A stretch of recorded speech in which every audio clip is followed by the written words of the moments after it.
Okay, screen is visible. Yes, ma'am. Okay, so plant breeding topic जो है it is a very simple interesting topic, क्योंकि already you know कि plant breeding क्या है, क्योंकि already we have discussed about the hybridization, mutation वगैरह, क्योंकि already we have studied mutation, आपने प्रिंसिपल ऑफ इनहेरिटेंस में पढ़ी म्यूटेशन, देन हाइब्रिडाइजेशन हमने स्टडी की चैप्टर रिप्रोडक्शन में. सो इट इज़ रिलेटेड, ठीक है, ये बड़ा सिंपल सा इजी सा टॉपिक है, कुछ भी इसमें ज़्यादा डिफिकल्ट नहीं है, but just try to understand कि छोटी छोटी चीज़ें इसमें क्या है. So first of all various steps required for developing new varieties.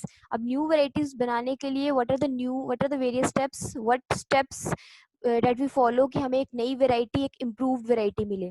Okay, so you can see in the picture कि ये कितनी सारी वेराइटीज हैं. सो इन दिस वे कि उसने कहा कि हम न्यू वेराइटीज कैसे बनाएंगे. So first of all what is a plant breeding. Now just try to understand, I think you all know कि प्लांट ब्रीडिंग क्या है. It is a technique of manipulating of plant species, और you can say science of altering the genetic pattern of plant in order to increase their value and utility for human welfare.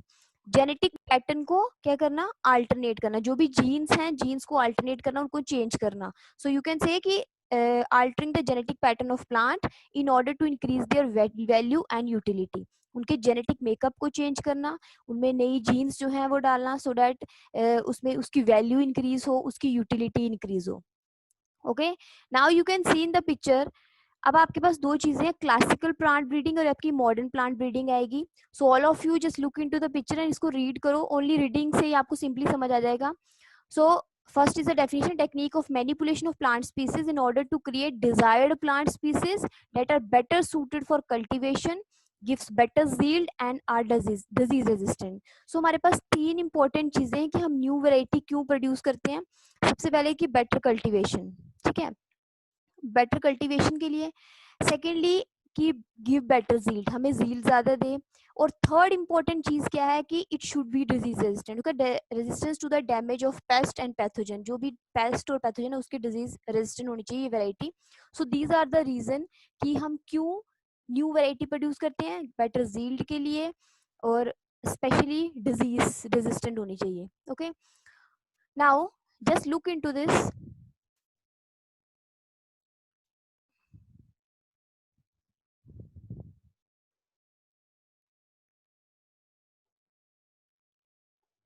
Okay, so look into the second paragraph. Classical plant breeding involve crossing of pure line followed by artificial selection to produce plant with desired character of high yield, nutrition and resistance to diseases. Classical plant breeding में क्या है कि only the hybridization is there.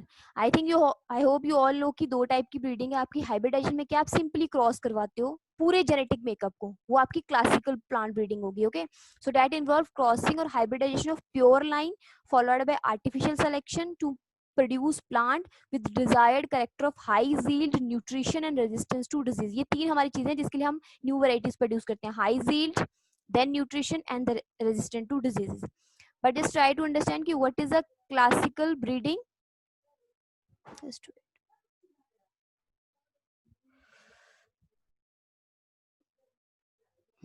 okay, just wait.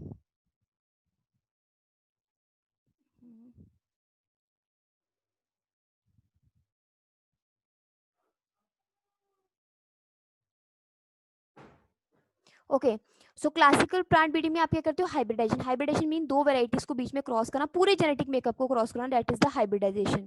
Now since the advancement in genetic molecular biology and tissue culture, plant breeding nowadays increasingly being carried out by molecular using the molecular genetic tools. ठीक है, अब ये तो अब biotechnology में हम सारी चीजें देखेंगे कि जेनेटिक टूल्स क्या हैं, लेकिन उसने कहा कि एडवांसमेंट है मॉलिक्यूलर बायोलॉजी में, टिश्यू कल्चर में, तो अब हम क्या यूज कर रहे हैं, हाइब्रिडाइजेशन की बजाय हम और भी चीजें जेनेटिक इंजीनियरिंग यूज कर रहे हैं. हाइब्रिडाइजेशन में क्या है कि हम पूरे जेनेटिक मेकअप को क्रॉस करा रहे हैं, but in case of genetic engineering उस पर आप क्या कर रहे हो, पर्टिकुलर जीन ले रहे हो जो आपकी डिजायर्ड जीन है, the gene of interest. Okay, so the traits और characters that the breeder have tried to incorporate into crop plants are, ये तीन रीजन है जो ऑलरेडी हमने देखे. फर्स्ट वन की increase tolerance to environmental stresses such as salinity, extreme extreme temperature, drought, etc. Then second one is the resistant to pathogens. जो variety हम produce करें, it should be resistant to pathogen, virus, bacteria, fungi. And third one is that it should produce high yield and improved quality of crop. Crop की quality भी improved होनी चाहिए and it should produce high yield. Okay. Now you can see in the picture, this is the picture in which you can say the conventional breeding and the genetic modification. Two type of things are there. एक आपकी conventional breeding है जो आपकी conventional plant breeding techniques है, और एक आपका क्या है modern जो हम use करते हैं due to progress in science. You can say इसमें हम क्या कर रहे हैं, वायरस रेजिस्टेंट प्लांट और हाई जील्ड प्लांट. ठीक है, दो प्लांट को हमने क्रॉस करवाना है. One is having the variety, you can see in the picture. ठीक है, एक आपका जो है वो वायरस रेजिस्टेंट है और जो दूसरी वेराइटी वो हाई जील्ड प्रोड्यूस करेगी. जब दोनों को क्रॉस करवाओगे तो what we get, the virus resistant high yield crop. In the same way इसमें भी virus resistant plant and high yield crop. लेकिन इसमें आप क्या कर रहे हो, what is the main difference. Okay, all of you just look into the picture. अब इसमें मेन डिफरेंस देखो क्या है, इसमें हम पूरे के पूरे उसको जेनेटिक मेकअप को क्रॉस करा रहे हैं. But in this case we are taking the particular gene. Genetic modification है कि जो वायरस रेजिस्टेंट जीन है हम उसको इंट्रोड्यूस करके नई वेराइटी जो है वो प्रोड्यूस कर रहे हैं. Okay, so this is the main difference with the conventional plant breeding and the genetic modification or the modern plant breeding. Okay, all you are getting? Yes. Yes, ma'am. Okay, so this is very simple कि conventional plant breeding क्या होती है और modern plant breeding क्या होती है. Okay, now we are having the different steps of plant breeding. अब plant breeding में first of all, first step is the collection of variability. Collection of variability you all can read, और simple है, आप इसको समझ सकते हो. In this step, the pre-existing genetic variability available in wild varieties, species and relative of many crop species are collected and preserved. अब इसमें आप क्या करते हो, सारी जो varieties हैं basically it is a, you can say it is a entire collection of plant seeds having all diverse alleles for all genes. मतलब एक क्रॉप की जितनी भी दुनिया में वेराइटीज है उसको हमने कलेक्ट करना है. अगर आपको फॉरेन में मिलती है एक्सोटिक, फॉरेन में भी प्रेजेंट है, इंडिया के लोकल रीजन्स में भी प्रेजेंट है, तो हर जगह से आपको वेराइटी कलेक्ट करनी है. Okay, so first step, this the first step of plant breeding, that is a collection of variability. Okay, collection of variability means हर जगह से उसको कलेक्ट करना है. एक क्रॉप की जो डिफरेंट वेराइटीज हैं, जो डिफरेंट स्पीसीज है, मतलब हमने पूरे के पूरे जर्म प्लाज्म को, एक क्रॉप की पूरे के पूरे जर्म प्लाज्म को कलेक्ट करना है. Okay, so this is the first step, collection of variability. Evaluation of their characteristics is the prerequisite for the effective exploitation of natural genes available in the population. मतलब आपने पहले उसको collect करना है, पूरी वेराइटीज को कलेक्ट करोगे. Just try to understand, collection means collection from within the country, country से कलेक्ट करोगे जिसको आप इंडिजीनियस कलेक्शन बोलते हो. Okay, then collection from different countries, other countries से, that is the exotic collection. Okay, और इसमें बड़ी सारी ऑर्गेनाइजेशन इन्वॉल्व होती है. एक एग्जांपल एक है IBPGR, international board for plant genetic resources. So बड़ी सारी जो ऑर्गेनाइजेशंस होती हैं जो इन्वॉल्व होती हैं इन वेराइटीज को. ये कोई इजी स्टेप नहीं है कि ऐसे हो रहा है, इसको एक प्रॉपर वेल ऑब्जर्वेशन कंडीशंस में होता है. Okay, now so this is the first step ki how to collect. The entire collect of plant seeds having all diverse alleles for all genes in a crop are collected. ठीक है, अब उसको आप proper तरीके से क्या करोगे, collect करोगे.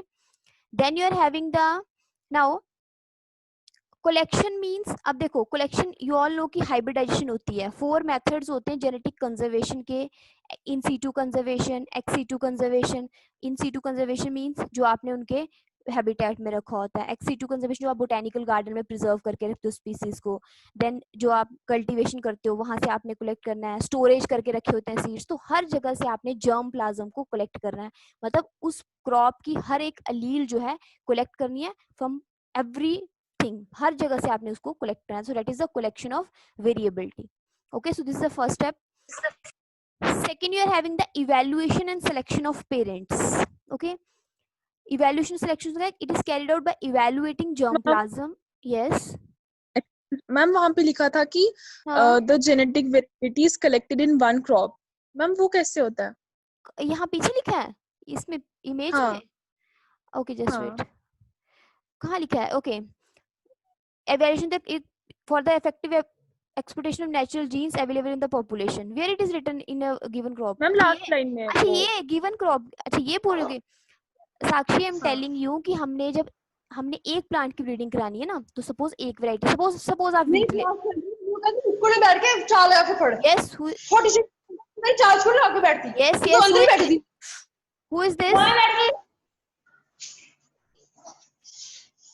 ओके, सो गिवन क्रॉप, मतलब मैं आपको बोल रही हूँ कि आपने एक क्रॉप की प्लांट ब्रीडिंग करा रहे हैं, तो हम एक ही सिंगल क्रॉप की ब्रीडिंग, सपोज हम एक स्पीसीज की, मतलब हम ये थोड़ी हम कलेक्टिवली करा रहे हैं, हम एक क्रॉप की वो करा रहे हैं, एक प्लांट की जो है वो कराएंगे हम ब्रीडिंग। तो उसमें हम क्या करेंगे, उस प्लांट की स्पीसीज जहां जहां प्रेजेंट होंगी, जहां जहां उसकी वेराइटीज प्रेजेंट होंगी, हम उसको कलेक्ट करेंगे। ओके, सो उसने कहा entire collection of plant seeds having all diverse allele for all gene in a given crop. हम एक क्रॉप को लेकर स्टार्ट कर रहे हैं ना plant breeding. Are you getting Sakshi? हाँ हाँ ठीक है मैम, ठीक है, तो हमने उस गिवन क्रॉप की हर जगह से कलेक्ट करनी है, मतलब अगर हमने इन सीटू में रखा है वहां से उसके सीड्स लोगे, एक्स सीटू में बोटेनिकल गार्डन्स में रखा है वहां से भी उसको कलेक्ट करोगे, अगर आपने कहीं सीड्स प्रिजर्व करके रखे हैं वहां से भी उसकी वेराइटीज को कलेक्ट करोगे, बाहर की कंट्रीज में है, इंडियन लोकल वेराइटीज में आपको जहां जहां मिलेगा, तो हर जगह से आपने उसका उस क्रॉप का, उस स्पेसिफिक क्रॉप का जर्म प्लाज्म कलेक्ट करना है।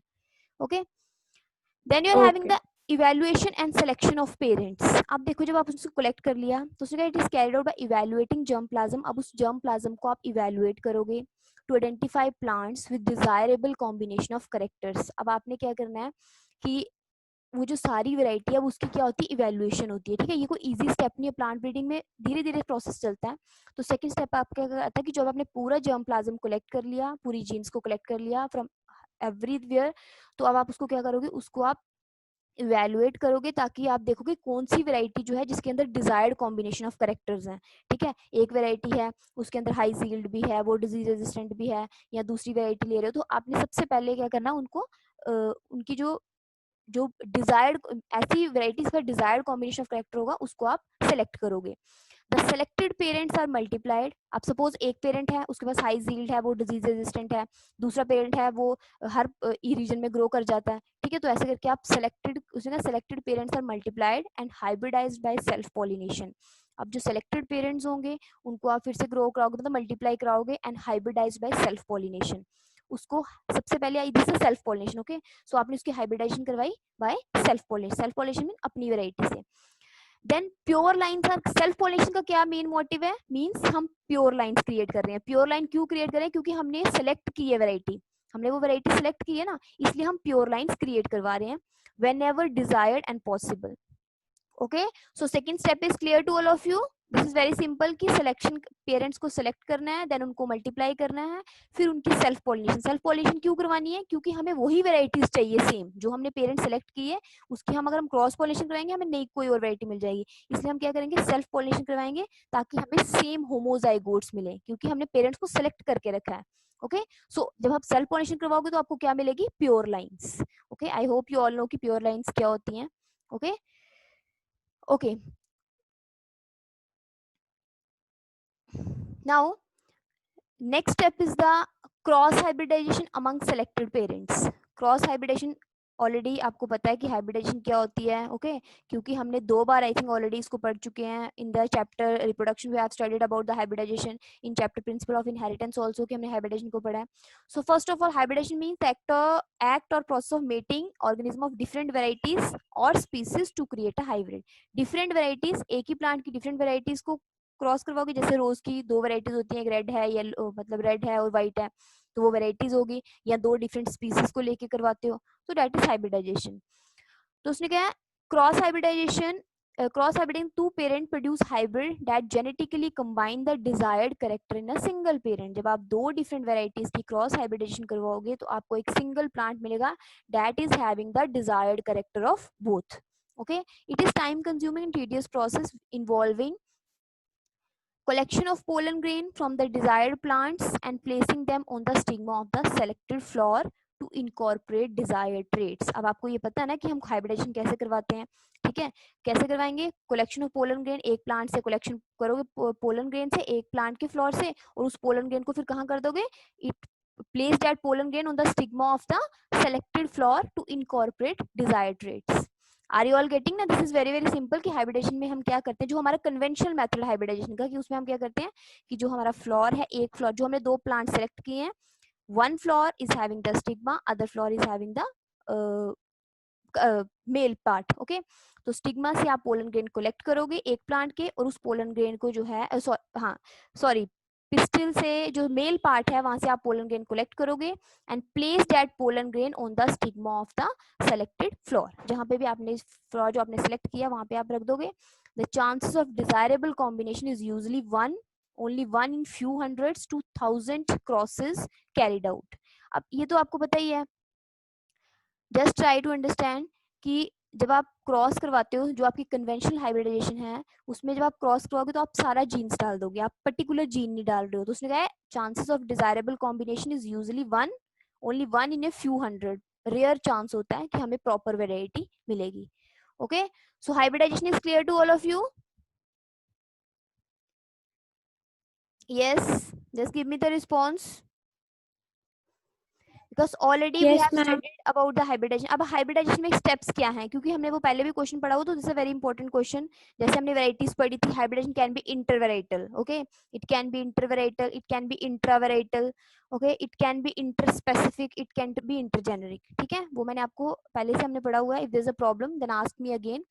So first of all, intervarietal mean दो वेराइटीज के बीच में, intervariety mean two varieties of the same species, एक ही स्पीसीज की दो variety.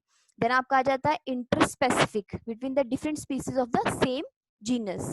Then intergeneric, between two different genera. Okay, so ये हम आपने ऑलरेडी इसको पढ़ा हुआ है, जस्ट रीड अगेन, इसको एक बार फिर से रीड करना, then you will understand. If problem then ask me again. So hybridization की ये चार आपकी वेराइटीज आ जाती हैं, जिसमें आप चार टाइप की होती है, इंटरवेराइटल, इंट्रावेराइटल, इंट्रास्पेसिफिक एंड इंट्राजेनरिक, जिनके बीच में आप करवाते हो, स्पीसीज के बीच में, जेनरा के बीच में, वेराइटीज के बीच में। Okay, so this all about the hybridization. Now what are the steps भी ऑलरेडी हमने पढ़े हुए हैं, पता ना उसमें क्या होता है। फर्स्ट ऑफ ऑल हाइब्रिडाइजेशन में क्या होते हैं, selection of parent with desired trait, then उसमें आप क्या करते हो, emasculation. Okay, I think you all know कि what is emasculation. Emasculation means जिसमें आप क्या करते हो कि आप कोई अगर फ्लोर आपका बाइसेक्सुअल है तो उसमें आप क्या करोगे, फीमेल बाइसेक्सुअल है तो अगर आपने स्टिग्मा के ऊपर पोलन ग्रेन डालने हैं तो वहां का जो उसका अपना पोलन ग्रेन होंगे, जो उसके अपना मेल पार्ट होगा, that should be removed. Okay, so that is called as the emasculation. Okay, so hybridization का फर्स्ट स्टेप क्या आ जाएगा, आप इमैस्कुलेशन करोगे। Are you getting my point? Yes everyone, I want response from each one of you. Okay, so hybridization का आपका first step क्या होता है, इमैस्कुलेशन। इमैस्कुलेशन मींस कि आपने दो प्लांट्स लिए हैं, दोनों में फ्लावर्स हैं। ओके, सो एक के फ्लावर के आप क्या ले रहे हो, male part mean pollen grain, उसको डाल रहे हो दूसरे प्लांट के फ्लावर के स्टिग्मा के ऊपर। बट दैट फ्लावर जो है दैट शुड बी, या तो वो फ्लावर क्या होना चाहिए, यूनिसेक्सुअल होना चाहिए। अगर वो बाइसेक्सुअल है then emasculation should be done to remove the male part of that flower. Okay, then after emasculation, आपको इमैस्कुलेशन के बाद हम बैगिंग करते हैं, टैगिंग करते हैं, पॉलिनेशन। दैट होल टॉपिक ये जो आपका है हाइब्रिडेशन के अंदर आएगा, इमैस्कुलेशन, बैगिंग, टैगिंग और pollination. Okay, so this is the second point. Then after that there is a selection and testing of superior recombinants. This is important कि उसने कहा this step consists of selection of plants among the progeny of the hybrid with desired combination of character। मतलब कि selection of plant जो आपने अब hybridisation करवाने के बाद आपको प्रोजेनी मिलेगी, ठीक है, बड़े सारे ऑफस्प्रिंग्स मिलेंगे of the hybrid with desired combination of character. उनमें डिजायर्ड कॉम्बिनेशन ऑफ करेक्टर होगा, मतलब कि बड़े सारी प्रोजेनी होंगे, बड़े सारे ऑफस्प्रिंग्स होंगे, आपने उसमें से सेलेक्ट करनी है जिनके पास बेटर करेक्टर्स होंगे। ओके, आपने फर्स्ट सेकंड स्टेप में क्या करवाया, हाइब्रिडाइजेशन। हाइब्रिडाइजेशन में हमें क्या मिला, we will get the number of offsprings. अब सारे, क्योंकि ये हाइब्रिडाइजेशन है ना, तो सारे ऑफस्प्रिंग्स पर डिजायर्ड करेक्टर नहीं होंगे, तो हम सेलेक्ट करेंगे जिनके पास डिजायर्ड करेक्टर होंगे, उन ऑफस्प्रिंग्स को प्रोजेनी के, जो प्रोजेनी आएगी, प्रोजेनी मींस जो सेकंड जनरेशन आएगी, उनमें से हम जो डिजायर्ड करेक्टर वाले होंगे उनको सेलेक्ट करेंगे। It yield plant that are superior than both the parents. और जो हमारे पास ये प्रोजेनी का ऑफस्प्रिंग होगा, इसके पास ये सुपीरियर होगा both the parents, because it is having the character of both the parents. And this is known as hybrid vigour और हेट्रोसिस। ठीक है, दो चीजें होती हैं, हाइब्रिड वाइगर और hybrid inbreeding. Okay, inbreeding depression, दो चीजें हैं, hybrid vigour. Okay, all of you just listen carefully, ये दो इंपॉर्टेंट टर्म है। One is the hybrid vigour, this is the hybrid vigour. एक और टर्म है that is the inbreeding depression. Hybrid, what is a hybrid vigour means कि अगर आप दो पेरेंट लेते हो सो हाइब्रिड वाइगर जो होगा, जो प्रोजेनी का मेंबर होगा, उसके अंदर दोनों पेरेंट्स के डिजायर्ड ट्रेट्स होंगे. डिजायर्ड मींस डोमिनेंट ट्रेट्स होंगे, इंपॉर्टेंट वाले ट्रेट्स होंगे. Okay, so that is the hybrid vigour. And what is inbreeding? Inbreeding depression means कि दोनों के अंदर, उस प्रोजेनी के अंदर दोनों पेरेंट्स के रिसेसिव ट्रेट है. ये भी तो पॉसिबल है ना. तो दोनों, दो possibility, two possibilities are there. First is that कि progeny is having the trait of both the parents that are dominant. Mother के भी डोमिनेंट ट्रेट आ जाएंगे बच्चे के अंदर, फादर के भी डोमिनेंट ट्रेट आ जाएंगे, तो आप उसको बोलोगे हाइब्रिड वाइगर. सेकेंड वन है इनब्रीडिंग डिप्रेशन, जिसमें जो प्रोजेनी होगी, प्रोजेनी के अंदर दोनों मदर के भी रिसेसिव ट्रेट्स आ जाएंगे, फादर के भी रिसेसिव ट्रेट आ जाएंगे. That is the inbreeding depression. Okay, so वो हमने कौन सा वाला चूज करना है? हमने उन प्रोजेनी में से कौन सा वाला चूज किया? That is the hybrid vigour having both the dominant traits. There are self pollinating for several generations. अब देखो इस पिक्चर में, अब उनकी आप ये जो हाइब्रिड वाइगर हुआ, इसी को आप, क्योंकि हमारे पास एक वेराइटी बनी जिसमें दोनों के पेरेंट के डिजायर्ड ट्रेट हैं, हम इसको क्रॉस पॉलिनेशन किस तरह नहीं करवाएंगे, क्योंकि ये खुद ही इसके पास प्रॉपर ट्रेट्स हैं. So what we will do, there are self pollination for several generation. तो हम इसी की बार बार बार सेल्फ पॉलिनेशन करवाते जाएंगे. क्यों करवाएंगे? So that till they reach a state of uniformity और होमोजाइगोसिटी. मतलब होमोजाइगस होंगे, डोमिनेंट, मतलब होमोजाइगस मीन कैपिटल टी. अगर आप टॉलनेस ले रहे हो कैपिटल टी, अगर राउंड ले रहे हो कैपिटल आर, कैपिटल, मतलब होमोजाइगोसिटी चाहिए, इसलिए हम बार बार उसको सेल्फ पॉलिनेशन करवाते रहेंगे. So that the character will not segregate in the progeny. क्योंकि अगर दोनों पेरेंट जो हैं वो कैपिटल, मतलब डोमिनेंट, होमोजाइगस डोमिनेंट होंगे, तो करेक्टर प्रोजेनी में आगे सेग्रीगेट हो ही नहीं सकते. Okay, are you getting? yes, this is clear. Yes, ma'am. This is very simple. Okay, then you are having the testing, release and commercialization of new cultivars. अब आपने जो आपने न्यू वैरायटी बनाई, उसकी सेल्फ पॉलिनेशन करवाओगे, homozygosity produce करोगे. So after that evaluation is done for newly selected lines for the yield and other agronomic traits of quality, disease resistant. तो आप उसकी इवैल्यूएशन करोगे कि वो हाई यील्ड प्रोड्यूस कर सकता है कि नहीं कर सकता, उसमें क्वालिटी है, डिजीज रेजिस्टेंट नहीं है, उसके लिए उसकी टेस्टिंग होगी. ठीक है.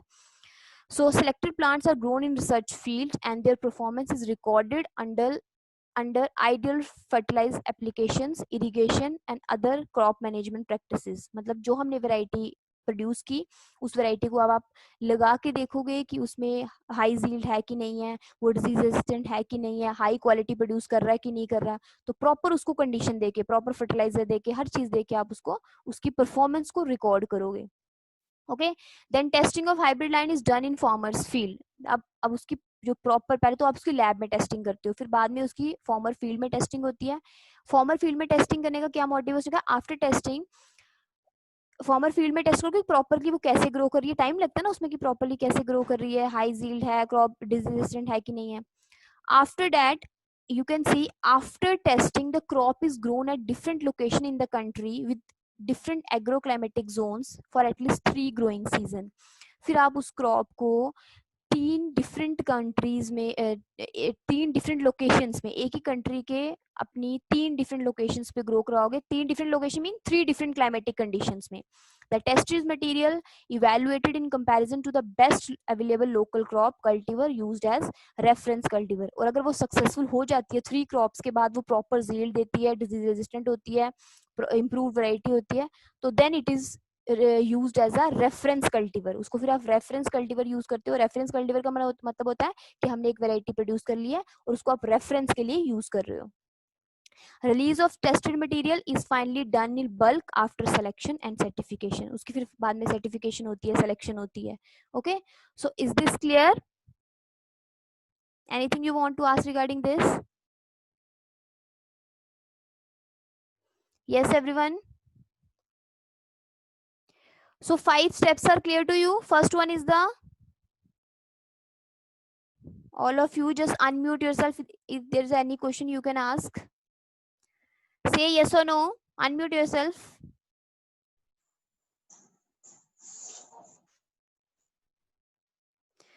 Five steps are clear to you. Yes, Sakshi, Saima. Yes, ma'am, it's clear. Yes, ma'am. Okay, so this is the plant breeding techniques. Now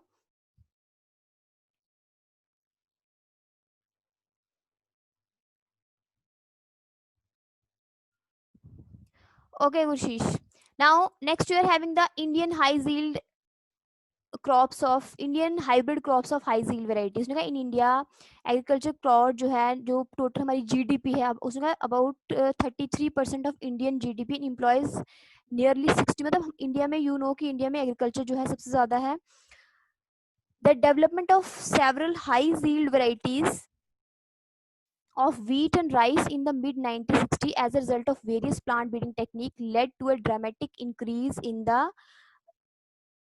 food production in our country okay so ये जो अब आपका green revolution है ये भी इसकी वजह से हुआ है ओके सो उसने कहा है कि led to dramatic in food production 1960s के बाद जो बड़ी सारी हाई यील्ड वेराइटीज प्रोड्यूस हुई इंडिया में क्योंकि इंडिया में क्या है agriculture account for about 33% of India's GDP this phase is often known as green revolution उसको क्या बोलते हैं ग्रीन रेवोल्यूशन ओके सो जिसमें इंडिया की जिसमें मिड 90s में हाई यील्ड वैरायटी जो रेशियो है वो ड्रामेटिक इंक्रीज हुई है फूड प्रोडक्शन इंक्रीज हुआ है उस फेज को आप बोलते हो green revolution now will study कि who started the green revolution who is the father of green revolution okay so all of you just read this picture क्योंकि इसमें कुछ नहीं है ओनली रीडिंग से आप इजिली समझ आ जाएगा उसने कहा series of research development and technology transfer initiative occurring 1940 और 1970 के बीच में that increase agriculture production उसको आप green revolution बोलते हो so just remember the time 1940 और 1970 के बीच में that is called as the वो जो period है that is called as the green revolution okay and who is the father of green revolution here this is the Norman E. Borlaug the father of green revolution is created with saving over billion people from starvation okay so green revolution जो है सबसे पहले 1940 और 1970 में start की थी किसने start की थी नॉर्मन ने इसलिए उसको आप बोलते हो father of green revolution green revolution means to produce the high yielding varieties then this revolution is credited with the development of high yielding varieties and modernization of management techniques by using synthetic fertilizers use किए pesticides use किए it was dependent mainly on plant breeding technique अब जब green revolution start हुई तो green revolution किस पे depend थी mainly it depend upon the plant breeding technique जो हमारी कन्वेंशनल प्लांट ब्रीडिंग जिसमें आप हाइब्रिडाइजेशन करते हो किसके लिए किए हाई यील्ड वैरायटी के लिए disease resistant variety of wheat rice और मेज जो हमारा स्टेपल फूड है व्हीट राइस और मेज तो उसमें उन्होंने हाई यील्डिंग वैरायटीज प्रोड्यूस की थी ग्रीन रेवोल्यूशन में नाउ दिस इज इम्पोर्टेंट इसमें आपने डाटा लर्न करना है उसमें 1960 to 2000 the production of wheat increased कितनी इंक्रीज हुई ओके सो ये जो डाटा है any question can come in the objective so all of you just read 1960 और 2000 के बीच में production of wheat is increase from 11 million tons to 75 million tons ठीक है while the production of rice increased from 35 million tons to 89.5 million tons ये आपने data learn करना है now और उन्होंने क्या प्रोड्यूस किया semi dwarf varieties of wheat and rice Nobel laureate Norman जो था उसने उसने कहा semi dwarf varieties of wheat at International Centre of wheat and Maize Improvement in Mexico okay so this remember कि कहाँ उसने प्रोड्यूस किया है International Centre of wheat and Maize Improvement कौन सी जगह पे है मैक्सिको में High yielding and disease resistant wheat varieties were introduced in India in 1963 और ये एग्जांपल ये लर्न करना सोनालिका एंड कल्याण सोना ठीक है ये आपकी व्हीट की वैरायटीज है just learn the name Sonalika and the Kalyan Sona ये आपको ऑब्जेक्टिव में क्वेश्चन आ सकते हैं Swami Dov varieties of rice were developed from IR8 ठीक है ये राइस की variety IR8 at International Rice Research Institute in Philippines ठीक है वहां पे ये प्रोड्यूस हुई so just learn the name wheat की वैरायटी कौन सी है सोनालिका एंड कल्याण सोना and variety of rice is the IR8 जहां कहां प्रोड्यूस हुई इंटरनेशनल राइस रिसर्च इंस्टीट्यूट में now you have heard that who is the father of green revolution जो आपका पूरी है overall but who is the father of green revolution in India Dr. M.S. Swaminathan. Okay, so just remember the name Dr. M.S. Swaminathan, also known as the father of Green Revolution in India. Arrange the visit to Dr. Annie Borlaug और उसने varieties produce की. You can see in the picture for obtaining wheat variety possessing Norrin and dwarfing gene. ठीक है उसने ये variety produce की नॉरिन 10, ठीक है, वीट की वैरायटी है ये नॉरिन 10, जो ड्वार्फ वैरायटी है. The derivative of these semi dwarf varieties were introduced in India in 1966. और उसने कहा better yielding semi dwarf varieties of rice is the Jaya and Ratna. Okay, so learn the name कि सबसे पहले जो वैरायटी प्रोड्यूस की स्वामीनाथन ने इंडिया में वो कौन सी थी, नॉरिन 10. नॉरिन 10 में नॉरिन 10 जो थी, इसके अंदर क्या था, जीन्स थी जो ड्वार्फ होती हैं, ठीक है, मतलब प्लांट बड़ा ज्यादा, क्योंकि देखो वीट में हमें प्लांट की बड़ी ज्यादा ग्रोथ नहीं चाहिए, क्योंकि हमारा जो फ्रूट होता है वो हमें मिलता है, तो स्टेम जो है वो छोटी होनी चाहिए, इसलिए हमें उसने क्या किया, नॉरिन 10 प्रोड्यूस की वैरायटी, जिसके अंदर जीन कौन सी थी, ड्वार्फ जीन थी. ओके, एंड राइस वैरायटी कौन सी प्रोड्यूस की, Jaya and Ratna were later developed in India. Okay, so this the variety of wheat and rice, और ये ग्रीन रेवोल्यूशन के अंदर आ रहा है आपका. Now sugarcane, saccharum originally of north India were poor with poor sugar content. मतलब कि यहाँ इस पिक्चर को देखो, उसका सैक्रम बारबरी और सैक्रम ऑफिसिनेरम है, दो वैरायटीज हैं.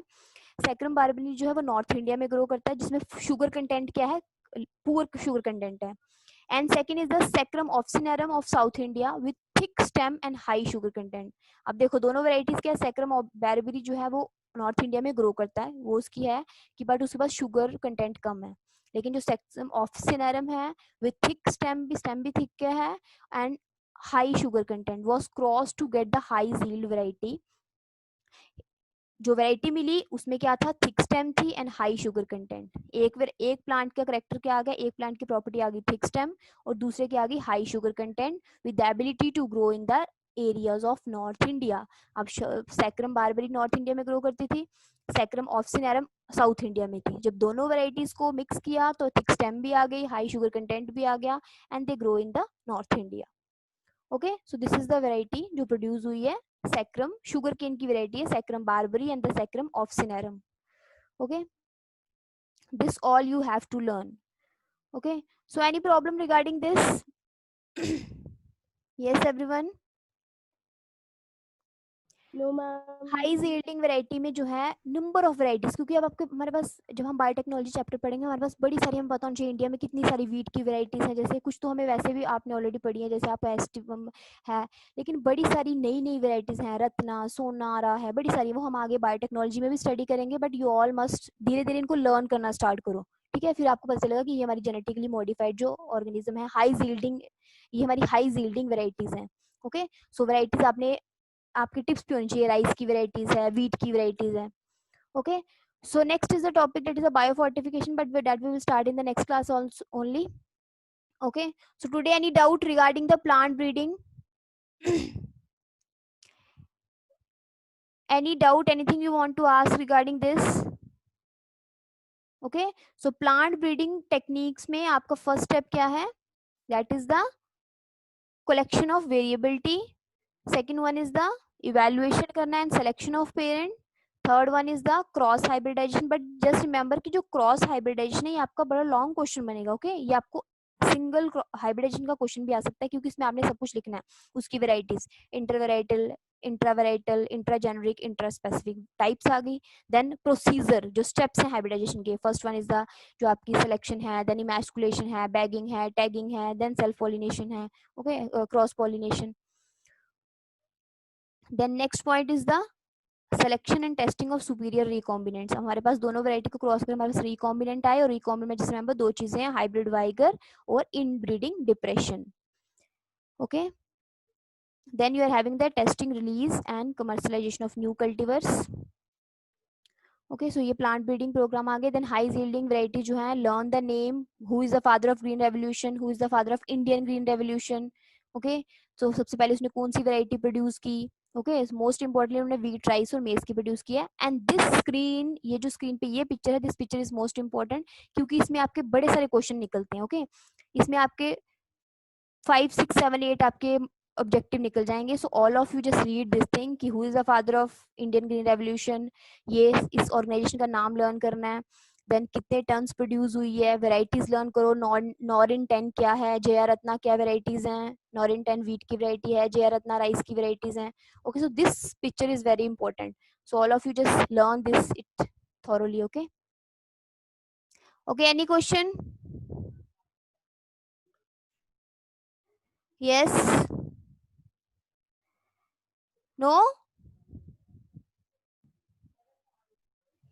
No, ma'am ma'am. Inbreeding depression बता दो एक बार। डियर इनब्रीडिंग डिप्रेशन होता है कि आपने 2 पेरेंट लिए तो दोनों के रिसेसिव कैरेक्टर आ गए ऑफस्प्रिंग्स के अंदर, दोनों के रिसेसिव कैरेक्टर आ जाएंगे, डोमिनेंट कैरेक्टर आएगा, उसको आप बोलोगे इनब्रीडिंग डिप्रेशन।